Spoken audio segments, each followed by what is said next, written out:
Salut à tous, j'espère que vous allez bien. On se retrouve aujourd'hui pour un petit tuto montage de poignées donc, sur une canne casting spirale. Voilà, donc la 809 HM. Donc j'ai choisi le porte-moulinet Alps Tech Stouch et puis de monter ça en split grip avec de l'EVA. Donc je vais vous montrer les éléments que j'ai choisis, comment je les assemble, comment je les ajuste et puis comment on fait tout ça simplement en vidéo. Allez, c'est parti! Alors au niveau du matériel, ce qu'il va vous falloir, c'est de la colle époxy. Donc là j'en ai racheté parce que j'arrive vraiment en fin de vie, mais j'ai monté entre 15 et 20 cannes je pense avec les deux premiers tubes. Donc voilà, c'est quand même rentable. Ensuite il vous faut un crayon gras pour faire des marquages sur le blanc. Ensuite il y a tous les éléments qui vont composer la poignée. Donc ça c'est pour le butt, c'est l'EVA BC20 que vous retrouvez toutes les références sur Roadhouse. Ensuite ça c'est le SPG 16 165A qui va s'emboîter comme ça sur le butt. Ensuite il y a deux parties en mousse qui vont venir s'emboîter à l'arrière du porte-moulinet. Donc j'en ai pris deux parce que je ne savais pas lequel j'allais utiliser, un long, un court.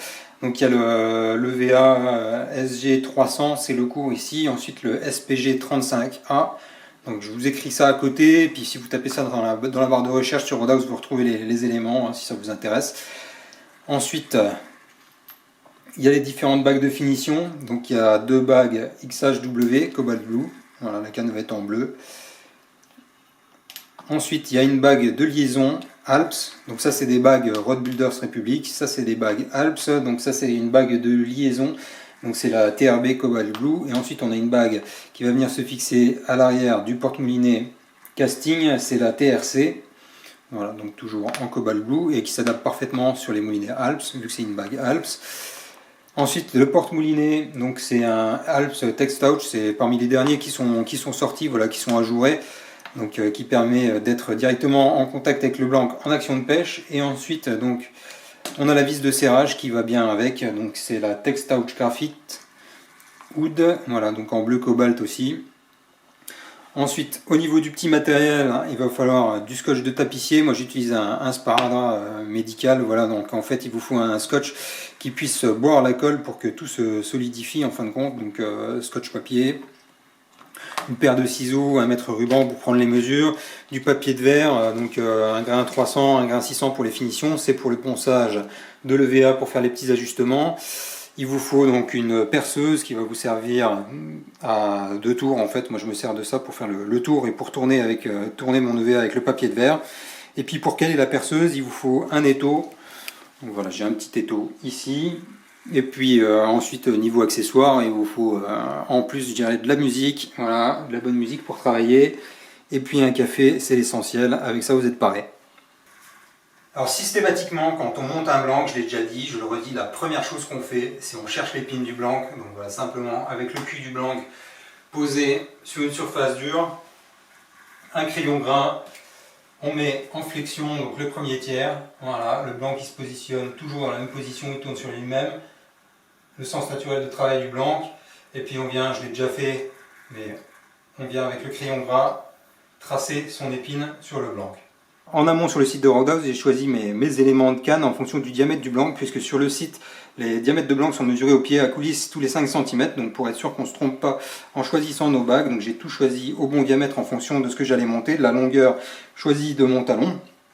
Donc là j'ai mes éléments en mousse donc pour le butt, une petite bague de liaison entre les deux pièces en EVA, une bague XHW pour la finition, une autre derrière le split grip. Donc là j'avais commandé deux bouts de VA, un long, un court, ça vaut moins de 2 €. Je me suis dit je prends les deux pour voir ce qui va aller le mieux, finalement je vais garder le court. Ensuite on a la bague de liaison qui s'adapte sur le porte-moulinet. Et puis cette EVA là s'adapte aussi parfaitement, s'emboîte parfaitement sur le porte-moulinet. Alors j'essaye de vous emboîter ça d'une main pour vous montrer ce que ça donne. Voilà. Donc à peu près ça s'emboîte parfaitement, il y a un petit tenon. Voilà. Et puis la bague qui s'adapte aussi, il y a un petit tenon qui va rentrer dedans entre les deux. Et puis ensuite le capuchon, la vis de serrage qui va sur le porte-moulinet. Alors à savoir que le porte-moulinet, les porte-moulinets Alps Tech Stouch, ils existent en différents diamètres pour pouvoir coller au mieux au blanc, puisque l'idéal c'est de ne pas rajouter de chim, etc., d'avoir directement le porte-moulinet au bon endroit sur le blanc. Donc là j'ai calculé que avec un butt de 40 cm, donc mon PM il viendrait à peu près ici, et donc il s'adapterait parfaitement pour que j'ai à peine à rajouter peut-être un tour de scotch pour bien le caler, mais en gros j'aurai quand même le blanc vraiment au contact avec la main. J'ai enfilé mon porte-moulinet sur le blanc, donc là je vois qu'il arrive en butée ici, comme je l'ai choisi au diamètre 16, et je vois que je suis pile à 40 cm, c'est ce que je voulais obtenir, le pied du porte-moulinet jusqu'au butt, je suis à 40 cm, donc ça me fait une poignée relativement longue, mais pour un blanc de 2,40 m, c'est pas gênant, c'est ce que je voulais obtenir pour avoir un bras de levier au lancer, et puis aussi au travail, c'est un blanc qui va être destiné aux beaux poissons. Ensuite, donc je marque l'emplacement au crayon gras de mon porte-moulinet. Alors je suis pas au centimètre près non plus, hein. Après il y en a qui sont plus pointilleux que moi. Je mets mon EVA à peu près ici, je sais qu'elle va arriver là. Voilà, et je la marque ici. Pour le butt, l'EVA du butt, je la rimerai plus tard pour qu'elle arrive pile au bon endroit, j'ai pas besoin de faire de marquage. Donc voilà, là j'ai mis ma perceuse dans un étau qui va me faire office de tour. Et je vais venir poncer avec du papier de verre par-dessus. Donc ce que je fais, c'est que je viens caler une pièce en aluminium. Donc là j'ai une pièce en aluminium pile du bon diamètre. Donc je viens enfiler. Tac. Voilà. Donc ma pièce de verre sur la pièce en aluminium. Et je vais venir la fixer dans la perceuse.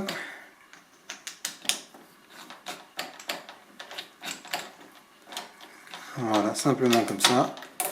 Et puis après, il n'y aura plus qu'à tourner. Alors si vous n'avez pas de pièces comme ça en aluminium au bon diamètre, vous pouvez prendre simplement des tiges filetées avec des rondelles et puis des papillons. De chaque côté, vous mettez une rondelle, vous coincez la pièce en EVA au milieu. Après, là, j'ai pas de tige filetée au bon diamètre parce qu'il faut quand même qu'elle soit à peu près au bon diamètre. Donc j'ai pris la pièce en alu que j'avais, le petit tube en alu que j'avais. Et puis ça va bien se tourner quand même. Voilà l'installation, donc j'ai mis directement un aspirateur en dessous, je tiens pas à dégueulasser mon atelier, surtout que je vais poncer directement avec le grain 600, le grain de finition, donc ça va faire vraiment de la petite poussière parce qu'il n'y a pas grand chose à rattraper, il n'y a même pas 1 mm, donc je ne veux pas aller trop vite. Et puis ce que je fais, c'est que j'utilise un scratch que je vais venir mettre sur la perceuse pour la maintenir, voilà, en action. Voilà, comme ça j'ai juste à appuyer sur la multiprise pour la mettre en route. Et ça va me faire office de tour. Voilà, donc on y va vraiment doucement, hein, comme il n'y a pas beaucoup de jeux à rattraper. On procède par étapes et puis on regarde comment ça s'ajuste. Donc là j'en ai encore un peu à rattraper, il y a encore un petit écart. Voilà, donc là j'ai rattrapé le jeu, c'est pas trop mal, ça me semble bien. Après je vais rattraper un peu tous les jeux comme ça en tournant. Donc là par exemple pour la bague TRC qui va devant, on voit qu'elle a un diamètre un peu trop gros, donc je vais poncer le devant de l'EVA pour qu'il vienne s'adapter parfaitement, peut-être 5 mm plus loin. Et puis de toute façon, il faudra peut-être ajuster encore après, puisque l'intérieur du tenon ici il fait 12 mm et le blanc qui fait 16 mm.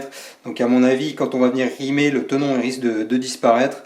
Donc on ajustera encore après à ce moment-là. C'est un peu des petits ajustements comme ça, il faut prendre son temps, puis ça se fait tout seul.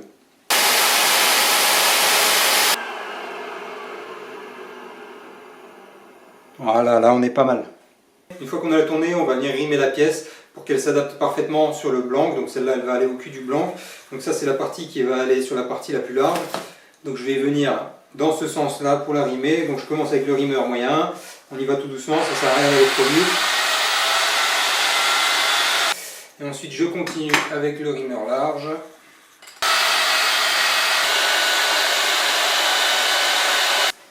Voilà, j'ai fini de rimer ma pièce au fur et à mesure, délicatement.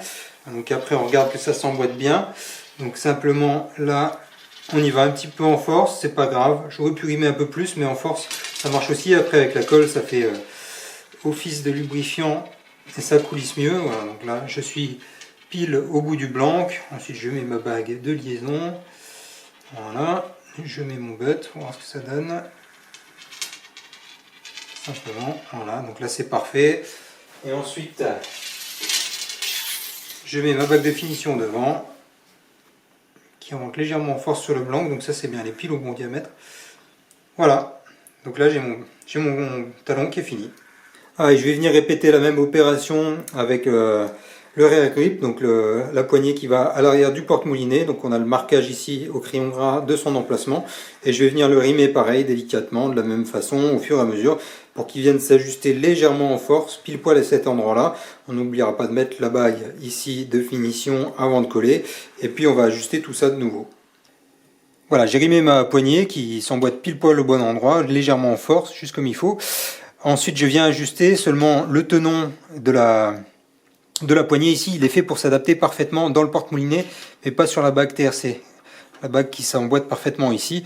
Donc ce qu'on va faire simplement, c'est qu'on va mettre cette pièce là dans le tour et on va venir légèrement poncer le tenon pour que ça s'emboîte parfaitement dans la bague et que tout soit bien solidarisé.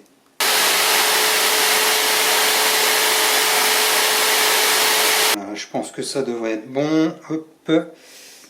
Et donc ça va venir comme ça. Voilà, nickel, parfait. Voilà la pièce qui est parfaitement ajustée sur le tenon. Et donc normalement c'est aussi parfaitement ajusté, voilà, sur le porte-moulinet. Voilà, j'ai toutes mes pièces qui sont rimées, poncées, bien ajustées. Donc c'est le moment où on monte tout à blanc avant de coller pour contrôler. C'est le moment de vérité un petit peu. Voilà, c'est là qu'on va se rendre compte si on a bien travaillé ou pas. Mais normalement, il n'y a pas de souci. Voilà le montage à blanc. Donc là, il n'y a rien qui collait. Donc, on voit ce que ça va donner. Donc tout s'ajuste parfaitement bien. C'est vraiment bien. Par contre, il y a juste ici, au niveau du filetage du porte-moulinet, c'est ce que je pensais, ce que j'avais dit. Voilà, il y avait un tout petit peu de jeu à cet endroit-là. Il aurait fallu le décaler un peu plus vers l'arrière, mais je veux vraiment conserver mes 40 cm de talon. Donc on va venir combler avec 2-3 tours de scotch, ça suffira pour caler tout ça et noyer ça dans l'époxy. Voilà, une fois qu'on a mis la bague de serrage en place, on ne voit plus la base du filetage, il est vraiment à l'intérieur. Mais si on veut vraiment bien faire les choses, on peut venir mettre encore une petite bague Fuji WCS pour fermer le filetage. Donc là c'est une Fuji WCS 16 et elle s'adapte parfaitement bien sur les porte-moulinets Alps. Voilà, donc pour finir bien le truc, bon ça se verra pas, c'est vraiment pour être pointilleux, puis c'est parce que j'avais une bague qui traînait. Voilà, on va passer au collage, donc c'est une étape vraiment pas compliquée, le collage. Ça se fait facilement avec de l'époxy, on mélange simplement les deux composants à part égale, à peu près, hein, c'est pas dosé aussi précisément que le vernis. Donc c'est une étape facile, par contre c'est une étape où on peut faire des grosses conneries, donc je vous conseille de bien préparer vos éléments avant pour ne rien oublier, parce que si vous oubliez une bague et que vous collez votre porte-moulinet et que c'est pris, c'est la merde. Hein. Donc voilà, préparez bien votre matériel, réfléchissez bien avant de coller, mettez pas trop de colle, collez élément par élément, préparez la colle pour chaque élément, collez-le, faites pas de la colle et en pensant tout coller, faites vraiment au fur et à mesure pour pas faire de conneries. Donc moi ce que je fais c'est que je dispose ma colle de petits points sur une feuille de papier simplement que je viens mélanger. J'utilise pas de récipient, je fais comme ça, je dispose ma colle, je colle mon élément tout simplement.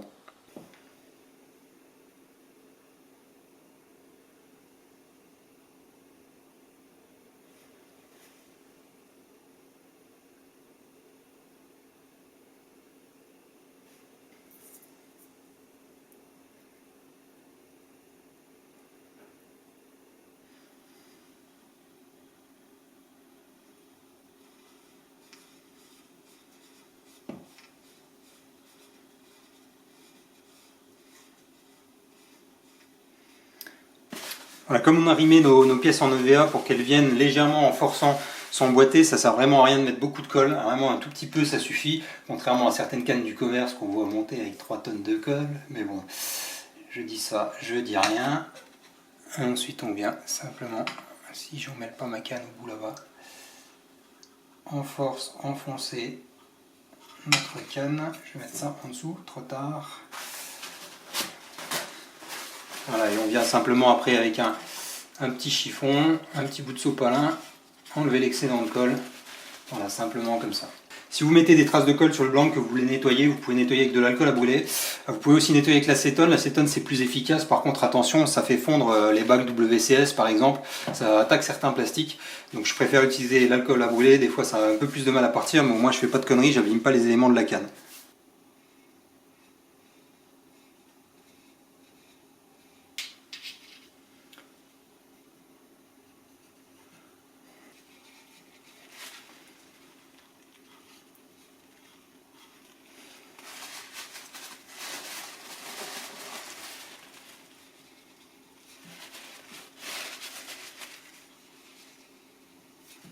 J'ai collé ma poignée arrière, donc j'ai bien remarqué mon épine ici, et on va venir mettre le porte-moulinet, donc ici à l'envers, hein, puisque le moulinet casting se met toujours à l'opposé du sens de travail du blanc.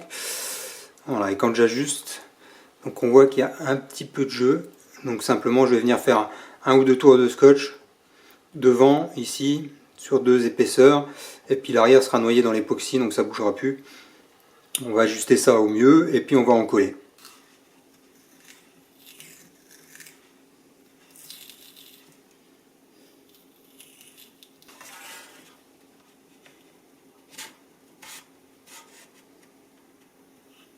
donc là c'est pas mal, ça bouge plus, je vais juste remettre encore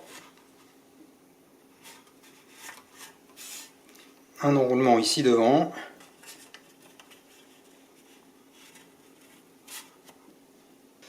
Voilà, j'ai mis en place le porte-moulinet, il y a encore un tout petit peu de jeu à l'arrière, mais on va noyer ça dans l'époxy. Donc là, je vais mettre un peu plus d'époxy justement pour que ça vienne combler un peu les vides et puis que ça ne bouge plus du tout. Et je collerai directement la bague WCS en plus devant. On fait attention bien sûr de respecter le sens de travail du blanc. Donc là, j'ai mon épine qui est marquée, donc mon moulinet vient à l'opposé. Donc voilà, très important à ce moment-là de ne pas se tromper. Voilà, donc je commence toujours par l'endroit où je vais insérer mon porte-moulinet ou ma pièce en EVA, puisque quand on va pousser la pièce, ça va pousser la colle. Donc je m'arrange pour en mettre bien au début.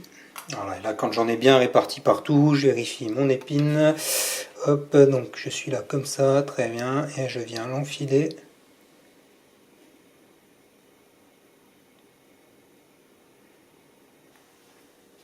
Voilà, simplement comme ça, et puis maintenant on va venir nettoyer les excédents de colle qui se trouvent dans les ajourements du porte-moulinet. Je vais venir juste encore sur le devant, mettre un peu de colle pour poser ma WCS tout de suite. Voilà, hop, je viens l'enfiler devant. Voilà, on nettoie les excédents de colle et puis c'est terminé. Voilà, c'est terminé, ça donne un ensemble relativement sobre, plutôt élégant en tout cas. Voilà, qui sera bien efficace avec un maximum de contact avec le blanc, parce que c'est important, même si c'est un blanc à brocher, avec des blancs au module comme ça, c'est important d'avoir du contact avec le blanc pour tout ressentir. C'est dommage d'avoir la main que sur de l'EVA, je trouve, en tout cas de mon point de vue. Voilà, on va laisser finir de sécher. J'espère que ça vous a plu, et puis je vous dis à bientôt dans une prochaine vidéo.